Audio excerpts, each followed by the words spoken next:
We're gonna need more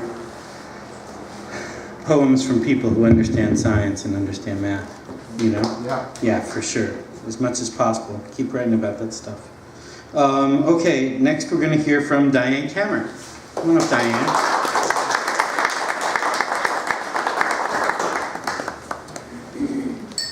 So I attended Todd Marshall's, the poet laureate of Washington, his workshop about 2 months ago. So this poem is actually from then, and I did a little touch-ups to it, but it actually works out perfect for tonight, so it's that kind of thing. Prejudice on the river. There were insults muttered above what could have been a whisper, and we all heard what they had to say. 3 guys in a raft next to mine, guys I knew, worked with, guys I thought I knew. 3 rafts, all tethered together, floating on the lazy Delaware River on a cloud-covered afternoon. Beer-fueled, but that was no excuse, never would be.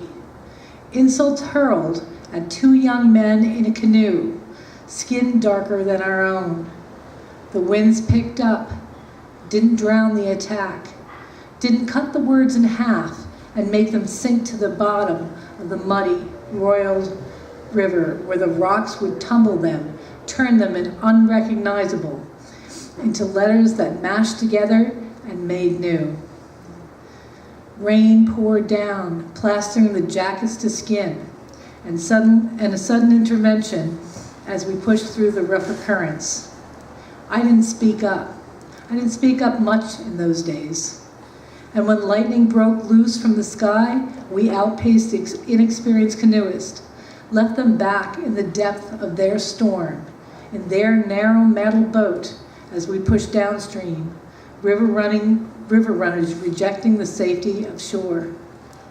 2 days later, I spoke up for someone who didn't have their voice. 20 years later, I remember it like yesterday. I see those young men, have seen people like them since, but I am not the same. They will never know how their presence on the river in the middle of a storm changed my life. Under the shadow of a trestle, amid swirling currents and pouring rain, we face daily challenges. Sometimes we fail, and sometimes, with belated grace, we learn.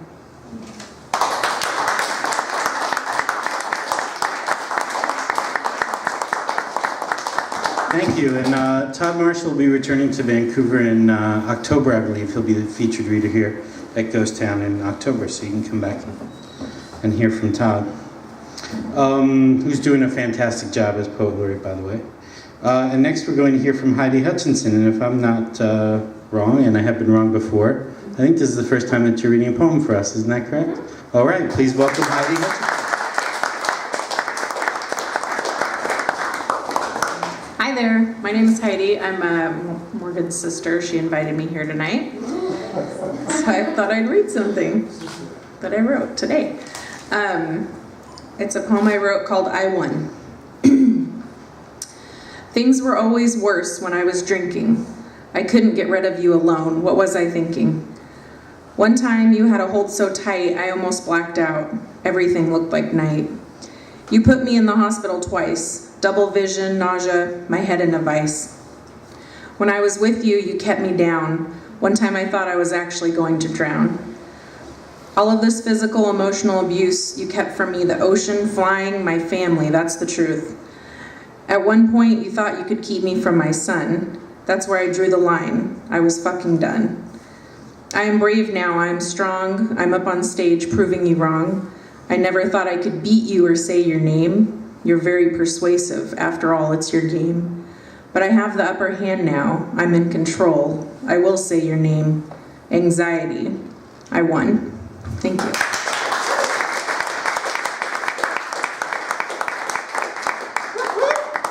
How do you feel right now? Pretty good. I feel good. That was amazing. You did it. I think with this kind of thing, it's always better to do it than not to do it. You know what I mean? I'm glad you had that experience here with us tonight. Thank you for being brave enough to do it. And yes, and now Heidi's sister, and as you know, if you've come to Ghost Town before, one of my favorite people on the planet, Morgan Hutchinson.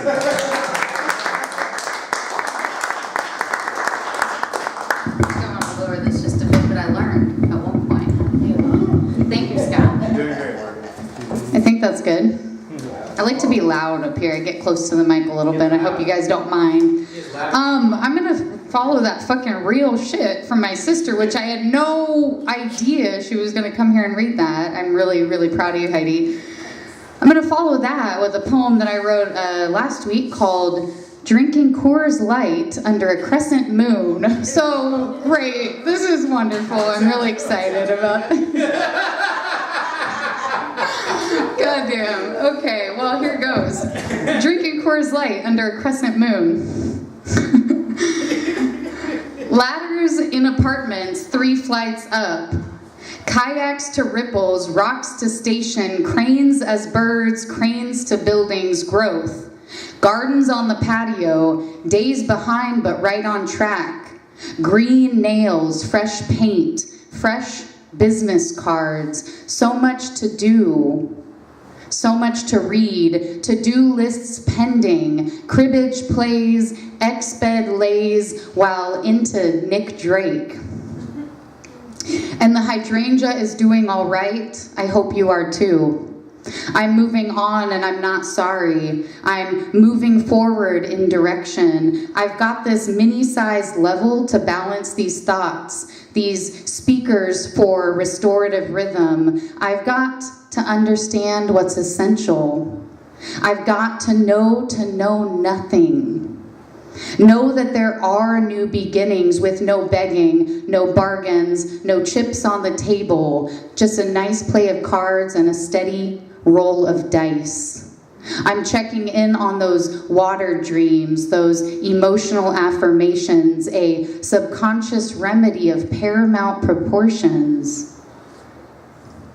A study of those inner skies, the deepest blue of my imagination, and the moon tonight is a sharp crescent, while ever showcasing its shadows. It's all one, and aren't we all? All from mothers, all from nature, all minerals, all magnetic, all poets, all wondering what the fuck this is really about. All tender, all mending and tangible wounds with romantic sounds as the black lab lounges on the soft green couch and I'm here awaiting his arrival, ripe as a tart Pacific Northwest cherry, pit and all. Thank you.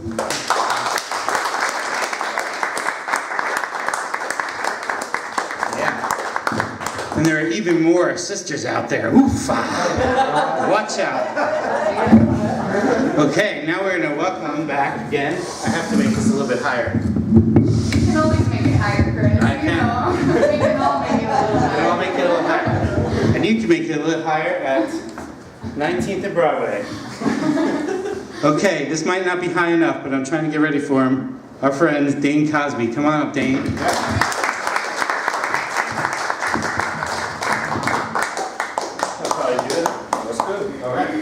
It looks good. How you doing? I'm Dane. Got a couple pieces for you tonight. My theme is relationships tonight. So I had to put a pin and describe the Sasquatch-esque urban legend that exists amongst us. You see, pimping is just about making the right pick. To see flaws in a chick's psyche, that's psychic. You make her stand on the side street with no sidekick and make her swear to give you all the money and like it. The Pimp's Reprise. That's the first one, it's a short one. I usually do longer ones, but you know. This one's called Other Side. Cola bean, coca leaf, chocodero mocha latte with the wholesome bate. Wild turkey, no chicken head, hot toddy. Got her and her girlfriend waiting in the lobby for the buzzins. Magnums by the dozens, beach gets the flooding. Sheets made for loving, whether over easy or sunny side uppin'. Sweaty, sticky, funky, stuck to the sweater, vested to the letter Argyle. She said she'd been wet, left quick intended, and she left in a black whip was tinted. And I love her cause she was so independent. When she said it, she meant it. So when she did it, there was no surprise. She had other side of the world eyes out of beige, yo. The cubicle's a shackle, it binds. Ankles and wrists stuck to box jargon like a crucifix.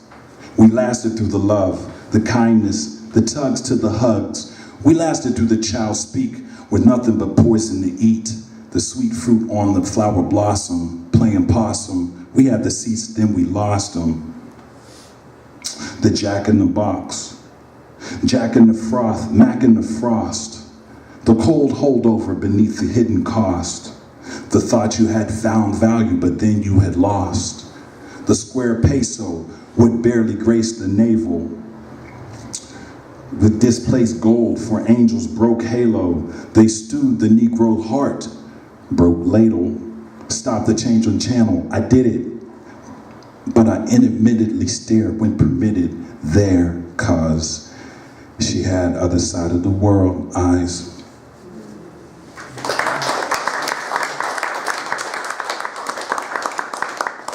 I got a couple more pieces. They're gonna be crowd participation, so before we get there, I have merchandise, books, CDs, t-shirts, etc., etc. And I also have an announcement for June 17th, Juneteenth celebration of the NAACP at Clark College. It's gonna be all day celebration. There's gonna be a grandma's pie contest. There's gonna be barbecue. There's gonna be spoken word. There's gonna be open mic. And I'm gonna be performing as well for an hour. So please come by. It's again, Clark College at Hannah Hall. And that's June 17th. If you need some more information, let me know.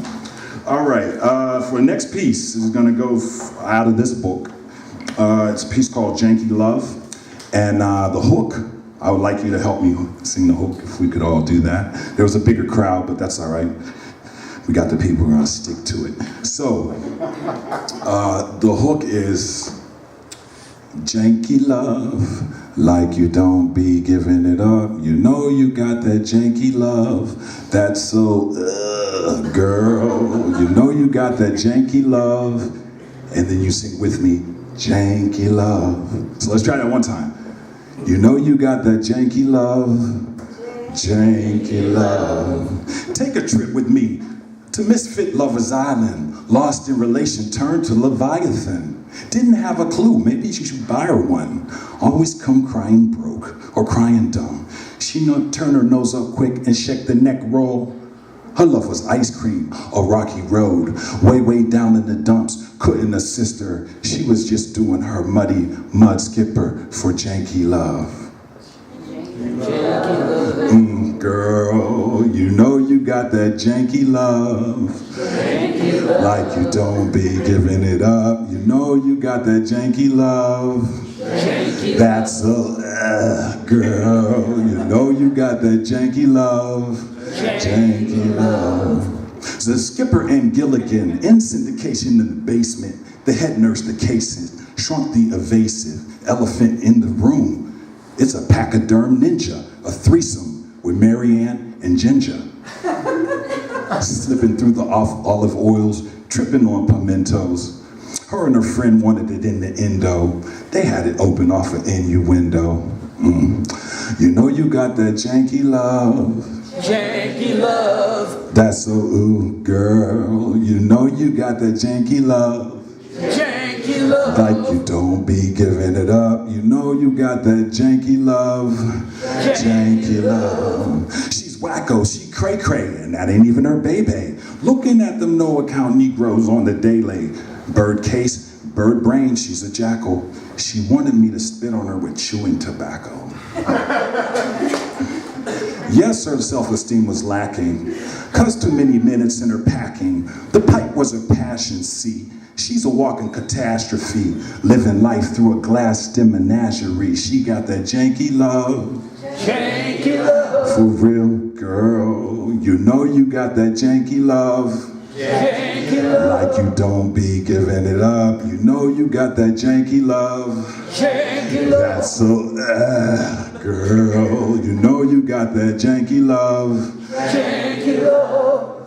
Janky love. Thank you.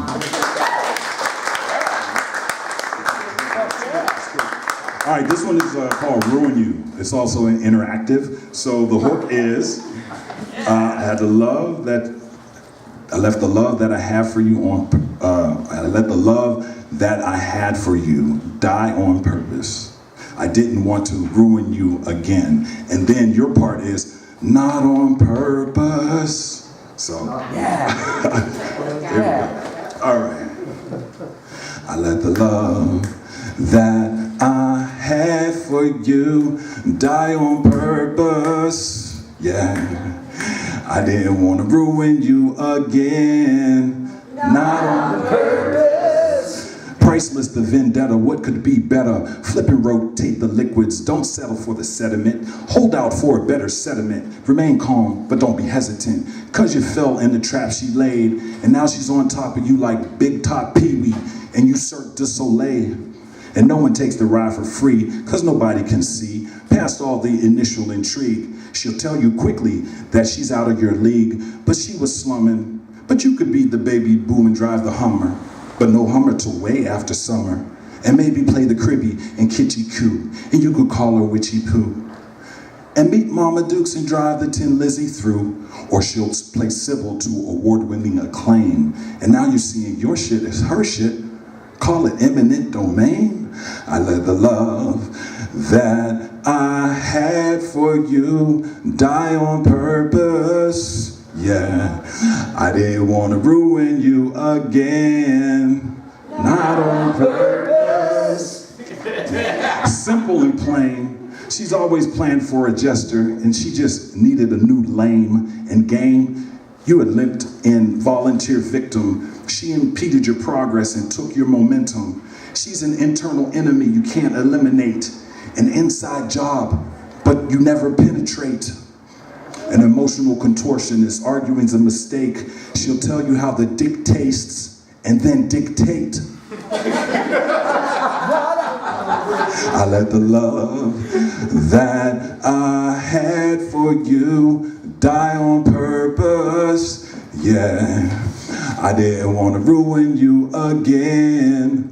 Not on purpose. I can't pay for a vow to spell out how foul it is to get backstabbed from the front with a stare, a quick hip wiggle, a slight giggle, and a flick of the hair. You know the routine. Upstairs, feet over the jeans, clothes on, clothes off. My little man Ferdinand, can he come as well? You know he don't go soft, it's your loss. I let the love that I have for you die on purpose. Yeah, I didn't want to ruin you again. Not on purpose. Thank you.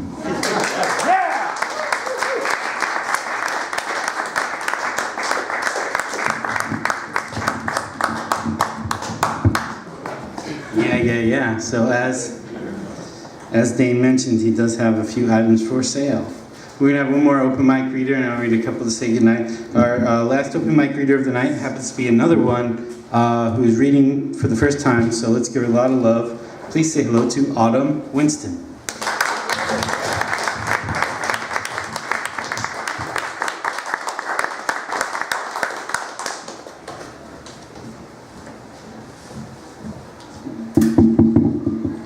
This one's called Fear.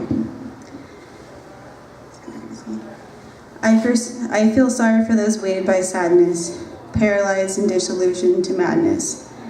A shadowy silhouette surrounded, fallen without grounding, swimming tirelessly, unable to float, disoriented mind, isolated and remote, consuming salt water, beginning to bloat.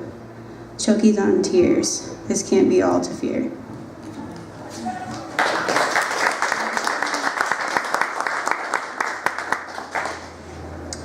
And this one's called Today. I actually wrote this one today. I won't be what it is. I don't acknowledge what would be. I determine my own reality. I don't accept, I refuse. I cannot succumb to abuse.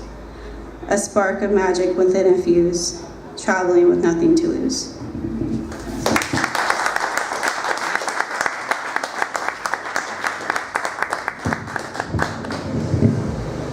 Yeah, so Autumn told me that she's also reading at the open mic at Latte Da, so you can ask her about the details on that one. So Latte Da Coffee Shop, I think that's up on 39th.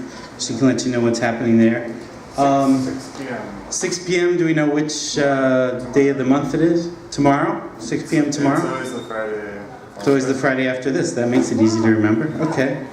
And as I mentioned earlier, one of my students from MAC is here, Multnomah Art Center. What a great place to work and hang out. If you have any friends in Portland, they want to take a poetry class, it's a Monday morning class, 10 to 12:30, and the next class is starting on June 19th. This Friday at the center, we're going to have a reading, not only students from my class, but also students from the memoir class and some of the other classes they have there. So if you or someone that you know wants to know about the Lit Arts programs there, it'd be a good way to find out. And hear from some of us who are associated with the program there. So 7 p.m. at Multnomah Art Center on Friday.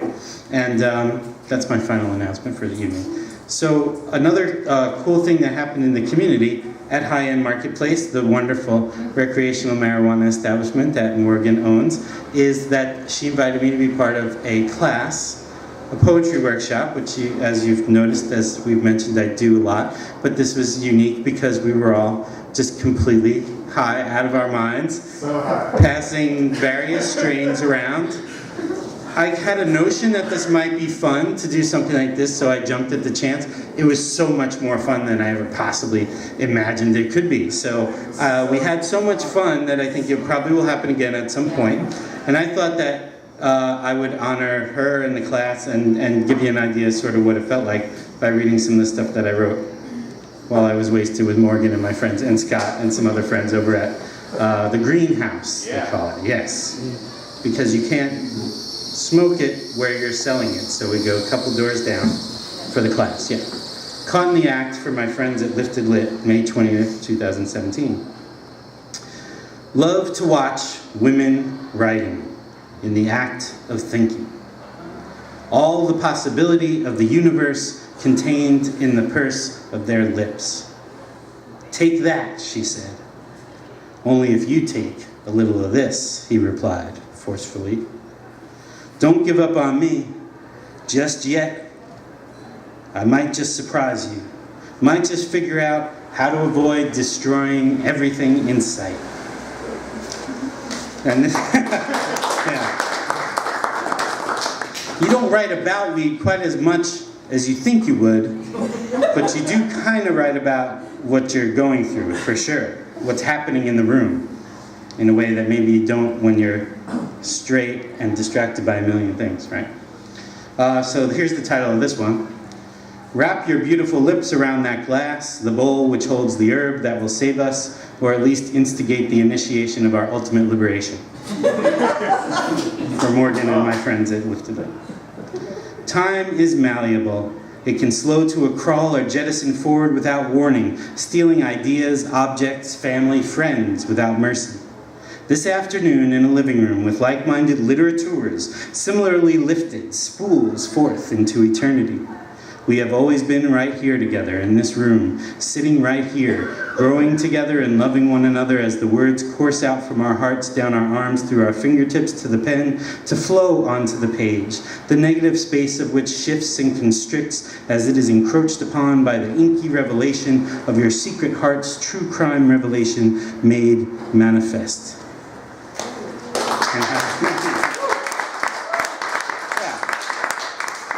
To give you some idea what it's like at Lifted Lit.